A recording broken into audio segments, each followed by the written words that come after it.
Le premier sujet, vous vous souviendrez, il y a quelques années, il y avait eu l'arrestation de plusieurs trafiquants de drogue à San Pedro. Et après cela, donc, beaucoup non plus, puisque nous sommes dans une société où les gens ne prêtent plus attention aux détails, les gens ont mis ça derrière et on est dans le nouveau buzz. Mais il y a eu le procès de ces personnes-là et le cerveau présumé même de ce trafic de drogue, de cocaïne, dit des choses qui ne sont pas du tout intéressantes. Et l'article que je vous lis est tiré d'afriquesoir.net. Et il dit par exemple que nos policiers ne sont pas bien formés et qu'ils ne sont pas bien payés. C'est ce qu'il dit. Et donc vous comprendrez aisément combien de fois l'homme se sent tellement à l'aise qu'aujourd'hui c'est lui qui doit faire la morale à l'État de Côte d'Ivoire. Et c'est triste. Ce jeudi 15 février 2024, le procès concernant le trafic international de cocaïne s'est poursuivi au pôle pénal économique et financier d'Abidjan en Côte d'Ivoire. 20 personnes et 4 sociétés font l'objet de poursuites, notamment pour leur implication dans le trafic international de drogue. Donc, ceux qui avaient été arrêtés à San Pedro, là, je crois que c'était en 2022, quand on les a arrêtés là, il y avait des Libanais dedans, il y avait des chefs de la police dedans, il y avait des hauts gradés ivoiriens dedans. Donc, le procès là, ils sont en train de les juger devant les juges actuellement. Mais là où on les juge là, c'est un tribunal spécial qui est là pour les affaires économiques, qui juge les criminels économiques, ceux qui commettent des grands crimes économiques. C'est là-bas qu'on les juge. Ce tribunal-là s'appelle le pôle pénal économique et financier d'Abidjan. Donc hier, jeudi 15 février 2024, ils étaient encore là-bas. Il faut savoir que ceux qui sont jugés actuellement là, il y a 20 personnes et puis il y a 4 sociétés. C'était en réalité des sociétés écrans, des sociétés qu'on prend pour faire semblant, comme si c'est une vraie société alors que c'est la drogue qu'ils vendaient. Donc il y a 4 sociétés comme ça et puis il y a 20 personnes qui sont actuellement en train d'être jugées. Miguel Mera, considéré comme le cerveau présumé de ce trafic de cocaïne, a fait une déclaration accablante envers l'État ivoirien lors de son témoignage devant la présidente de la Cour. Et donc, celui qui est considéré comme le cerveau même de toute cette mauvaise pratique de ce trafic international de cocaïne, il s'appelle Miguel Mera. Et donc, hier, quand il est passé devant la juge, il a eu à faire des témoignages. Il a eu à dire des choses qui font froid dans le dos. Il aurait exprimé, pour empêcher la Côte d'Ivoire de sombrer dans le trafic de drogue, il est impératif d'améliorer les conditions salariales de vos policiers. Et la première chose qu'il a eu à dire, il dit, si on ne veut pas que la Côte d'Ivoire devienne un pays de narcotrafiquants, lui dit, il donne des conseils, il moralise l'État de Côte d'Ivoire d'améliorer les conditions salariales de vos policiers. Il dit, on n'a qu'à augmenter le salaire des policiers. C'est lui aujourd'hui, il trouve que, comme on l'a attrapé, comme son commerce n'a pas marché, lui doit maintenant ouvrir la Bible, le Coran, pour conseiller l'État de Côte d'Ivoire. Ah oui, la Côte d'Ivoire a un incroyable talent. Ce sont les criminels aujourd'hui qui conseillent l'État même de Côte d'Ivoire de ce qu'il devrait faire. Ça veut dire que, chères autorités, vous voyez combien de fois on vous dit que notre justice n'est pas à la hauteur. Aujourd'hui, ce sont les criminels qui vont vous conseiller, qui conseillent même l'État. C'est le travail du FMI. Le FMI qui devrait faire des appréciations sur ces questions-là. Les institutions financières qui devraient être spécialisées dans ce domaine-là n'arrivent pas à faire le travail. C'est un piètre trafiquant de drogue, un individu qui est aux antipodes de la bonne moralité. C'est lui qui vient aujourd'hui vous conseiller. Ça veut dire que, on dit, quand Cabrit est mort là, toi-même là, au lieu de crier pour dire que c'est le sort qui est contre toi, là, il faut t'asseoir pour te demander qu'est-ce qui ne marche pas chez toi-même. Qu'est-ce qui fait défaut chez toi-même d'abord? C'est parce qu'il n'y a pas de justice en Côte d'Ivoire. Et ce monsieur qui parle là, je crois que c'est un Colombien, il n'est pas ivoirien, il n'est pas un noir, il n'est pas un Africain. Si la Colombie, qui est un des États des narcotrafiquants, un des États les plus meurtriers, lui trouve qu'il y a la justice chez lui, mais que la Côte d'Ivoire, nos policiers ne sont pas bien payés, l'État de Côte d'Ivoire doit comprendre qu'il a été trop tendre pendant trop longtemps avec les criminels. Et aujourd'hui, l'État de Côte d'Ivoire doit accepter de venir prendre des cours de bonne moralité des cours de catéchèse chez les criminels que vous connaissez aujourd'hui. Un Colombien, Gustavo Alberto Valencia Sepúlveda, et l'Espagnol Miguel Ángel de Bebesa Mera ont été arrêtés dans le cadre de l'affaire de trafic de cocaïne en Côte d'Ivoire. Des officiers de police ont par ailleurs été arrêtés à San Pedro. Dans ce grand coup de filet, intervient après les interpellations du Colombien Gustavo Alberto Valencia Sepúlveda à Abidjan et de l'Espagnol Miguel Ángel de Bebesa Mera à Assini. Au moment où ce dernier s'apprêtait à quitter le pays par la mer, a pointé l'hebdomadaire Jeune Afrique dans une de ses parutions relativement à la dite affaire. Et donc ils étaient tellement confiants dans leur sale business et ils avaient tellement de complicité dans la police nationale et dans d'autres corps de l'armée ivoirienne qu'il y a un Espagnol, Miguel Ángel de Bebesa de Mera, lui-même, quand l'affaire a éclaté à San Pedro, lui, il est parti à Assini, il allait prendre un petit bateau et puis il allait partir. Il ne s'inquiétait même pas. Le procès du trafic de cocaïne en Côte d'Ivoire a débuté le 22 décembre 2023. Donc, pour ceux qui ne le savent pas, le procès dont on est en train de vous parler, le jugement qui est en train d'être fait là, ça n'a pas commencé hier. Ça a commencé depuis le 22 décembre 2023 et ça continue jusqu'à maintenant. Comparaissant devant la Cour ce jeudi 15 février 2024, de Bebesa Mera, présenté comme le cerveau présumé de l'opération, a pointé du doigt la corruption endémique au sein des forces de l'ordre ivoiriennes. Et donc, celui qui est présenté comme le chef même de toute cette bande de narcotrafiquants, il dit que notre corps d'armée là, qu'il y a trop de corruption. Lui, il reconnaît qu'il est un bandit. Lui, il reconnaît qu'il est un malfaiteur. Mais il dit, ce sont nos forces de défense et de sécurité qui sont tellement habituées à la corruption que ça devient terrain favorable pour eux. C'est pourquoi ils sont venus ici. Maintenant, puisque la corruption fait pignon sur rue, la question fondamentale qu'il pose à la moralité de toute personne, mais si vous avez accepté que votre pays soit un pays de corruption, mais pourquoi c'est moi le criminel vous devez arrêter? Ce n'est pas ce qu'il a dit directement, mais moi je fais de l'analyse du discours. Quand quelqu'un parle, on peut faire ressortir ce qu'il cache. Et c'est ce que moi je fais ressortir ici en général. Et donc, quand il parle, on a l'impression qu'il est devenu bon ou bien que non, il conseille l'État de Côte d'Ivoire, mais loin de là. Il est en train de dire à l'État de Côte d'Ivoire, votre système il est pourri. Puisque votre système il est pourri, c'est ce qui nous encourage à venir aussi faire le commerce de la cocaïne et de la drogue. Mais quand un individu pourri vient dans son élément naturel, dans un environnement pourri, mais ça ne doit être que la suite logique. Et donc, lui ne comprend pas pourquoi aujourd'hui, lui, il est arrêté et on ne lui permet pas dans cet environnement pourri-là de pouvoir prospérer. Dans une déclaration sans équivoque, il a déclaré devant la Cour que la Côte d'Ivoire risquait de devenir un État narcotrafiquant ou narco-État si des mesures drastiques n'étaient pas prises pour éradiquer la corruption et améliorer les conditions de travail des policiers. Et donc, dans sa volonté de discréditer nos autorités, il dit, si le gouvernement ivoirien ne fait pas attention là, de la manière la Colombie est devenue, de la manière les États narcotrafiquants sont devenus, un jour là, les narcotrafiquants auront tous les pouvoirs et ils vont créer une armée dans l'armée contre l'État de Côte d'Ivoire. J'ai bien dit que moi je lis et je dis ce qui est entre les lignes. Quand on parle d'un État de narcotrafiquants ou même un narco-État, ça veut dire les trafiquants de drogue comme les Pablo Escobar avaient une armée dans le pays. Sont capables de défier l'autorité de l'État. Et donc, les autorités qui sont là aujourd'hui, il dit qu'il leur donne des conseils pour leur dire, demain ne soyez pas surpris qu'une partie de votre police, une partie de vos citoyens se retournent contre vous pour vous affronter avec les forces légales. Parce qu'au sein même de votre armée, au sein de votre police, au sein de vos institutions, il y a trop de corruption.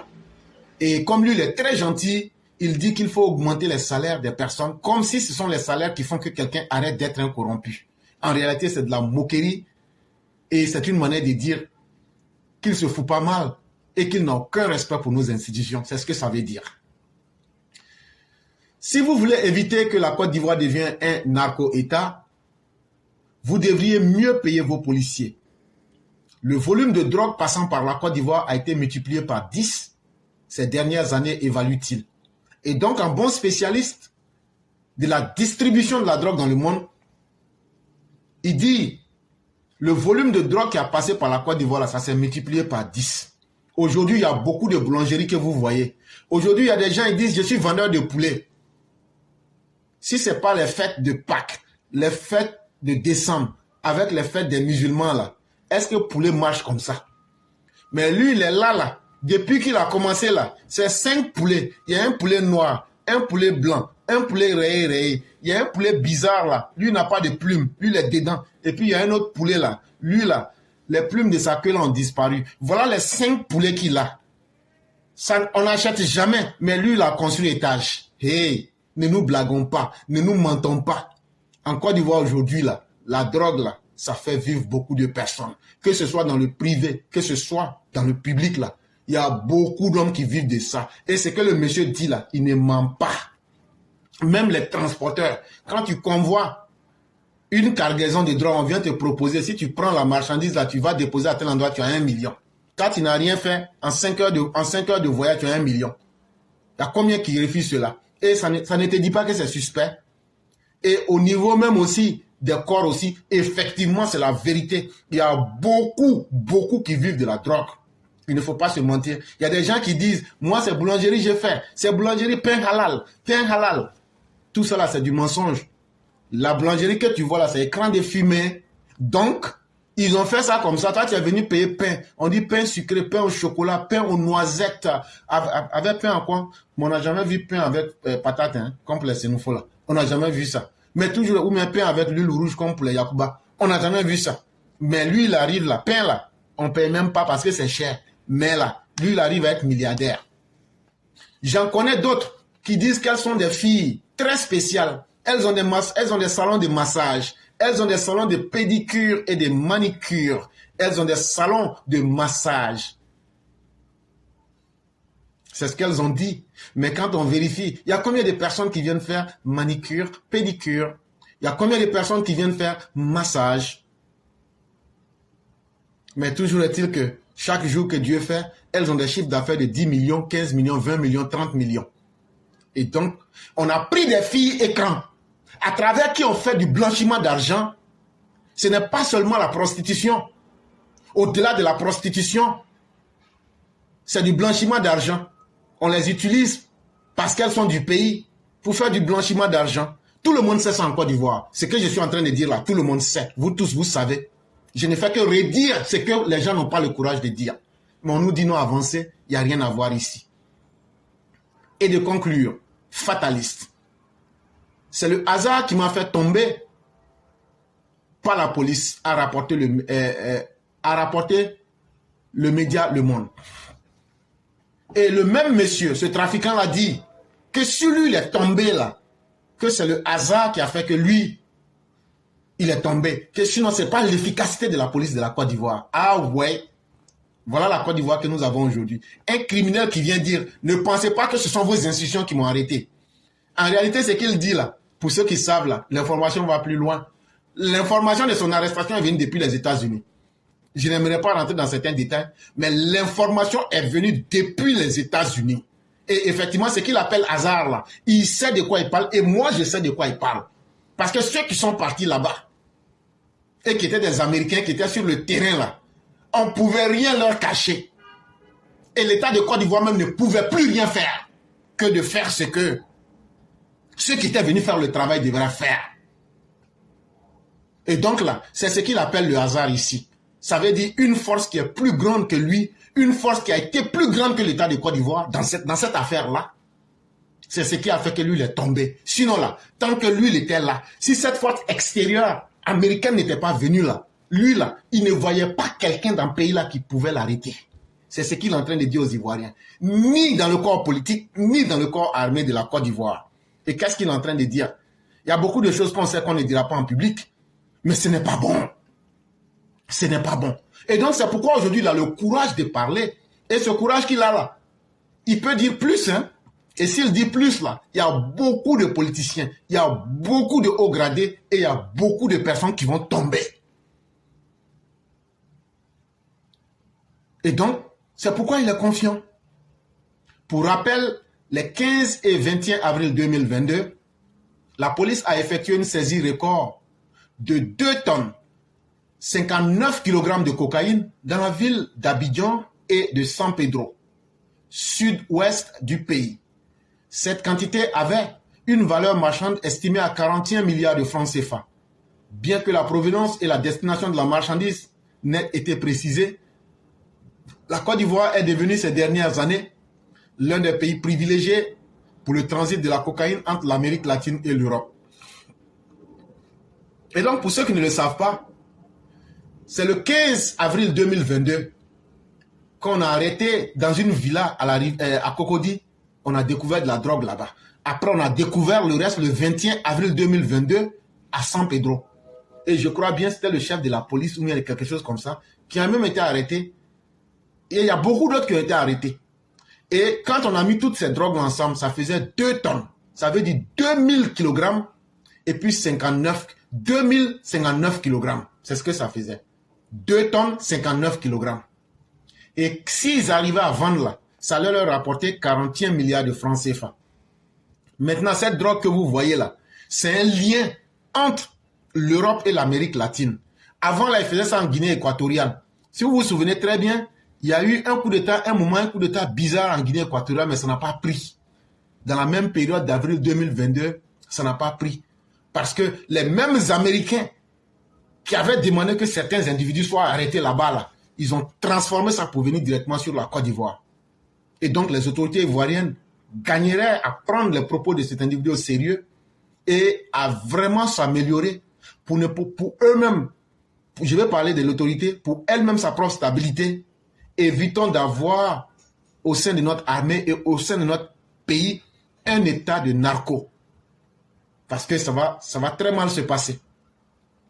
Suite à cette saisie majeure de drogue, dans les 2 villes portuaires, une trentaine de personnes ont été interpellées en Côte d'Ivoire depuis mi-avril 2022, selon les informations fournies par le procureur de la République, Richard Adou, le 9 juin 2022.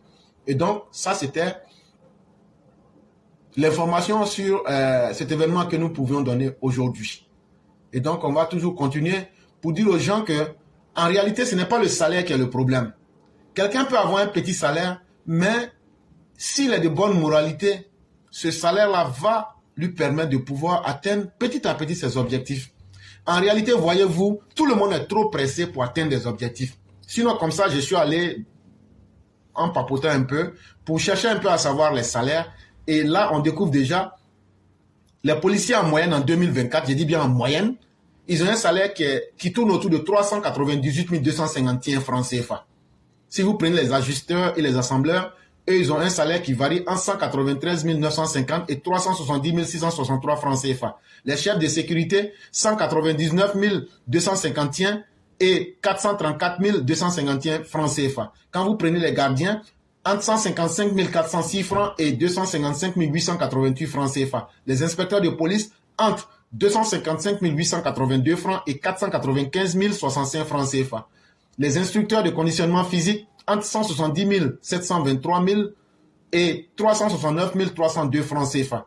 Si vous prenez par exemple d'autres corps comme les gardes pénitentiaires, vous trouverez que leur salaire varie entre 229 534 francs et 421 951 francs CFA. Si vous venez du côté de la gendarmerie et vous verrez qu'un soldat de rang a autour de 210 000 francs, un caporal a autour de 225 000 francs CFA, un chef caporal a autour de 240 000 francs CFA, un sergent a autour de 300 000 francs CFA, un sergent-chef a autour de 450 000 francs CFA, un adjudant a autour de 600 000 francs CFA, un adjudant-chef a autour de 700 000 francs CFA, un adjudant-chef-major a autour de 750 000 francs CFA, un sous-lieutenant a autour de 760 000 francs CFA, un lieutenant a autour de 780 000 francs CFA, un capitaine a autour de 800 000 francs CFA, un commandant a autour de 900 000 francs CFA, un lieutenant-colonel autour de 1 million, un colonel a autour de 1 300 000, un général autour de 1 500 000. Et donc, voilà un peu les salaires. Est-ce qu'on peut dire que c'est des salaires de misère? comparé à la sous-région. Mais non. Mais en réalité, ce qui fait que ces personnes-là, leur salaire ne leur permet pas de vivre, c'est la mentalité qu'on a installée même dans notre propre pays. La mentalité qui veut que chacun doit être un peu plus intelligent que les autres en profitant des autres. La malhonnêteté. Est-ce que nos hommes politiques là, depuis trop longtemps, qu'est-ce qui caractérisait les hommes politiques en Côte d'Ivoire? C'était leur malhonnêteté. Plus tu es malhonnête, plus tu as des chances de réussir en politique. C'est Alassane Ouattara qui est venu désamorcer toute cette mauvaise idéologie. Pour faire comprendre qu'un politicien, quand ça vient, c'est pour travailler pour son peuple. En réalité, là, la Côte d'Ivoire a un des salaires les plus compétitifs dans tout le golfe de Guinée. Mais le problème, c'est un problème de mentalité, c'est un problème de conscience. Personne ne veut travailler pour se dire, là où je suis, je vais poser un acte à travers mon travail pour que l'histoire se souvienne que j'ai bien fait mon travail. C'est ça qui fatigue l'homme africain. Et c'est ça qui fatigue dans nos pays africains. On devient policier pour aller harceler les populations. On devient instituteur pour aller arracher les 100 francs, les 200 francs aux enfants. On devient professeur pour coucher avec les filles au lycée. On devient cadre dans l'administration pour avoir ces 5% sur les différents marchés qu'on doit donner. Voilà comment nous fonctionnons. Et personne ne veut être honnête. Et donc ça pose un problème que, puisque tout le monde veut profiter de l'autre, donc la corruption devient une norme dans notre société. Et quand la corruption devient la norme, bonjour les dégâts. C'est ça qui fait. Sinon, il y a des pays où les gens reçoivent moins, mais où la moralité est de mise, chacun arrive à s'en sortir. Et donc, ce qu'il dit là, que c'est parce qu'on ne paye pas bien nos policiers, ce n'est pas un argument, mais c'est une manière de faire dans la fuite en avant pour essayer de se donner bonne conscience et aussi ridiculiser même nos institutions. Et si nos dirigeants n'ont pas compris cela, alors donc tant mieux, bonjour les dégâts.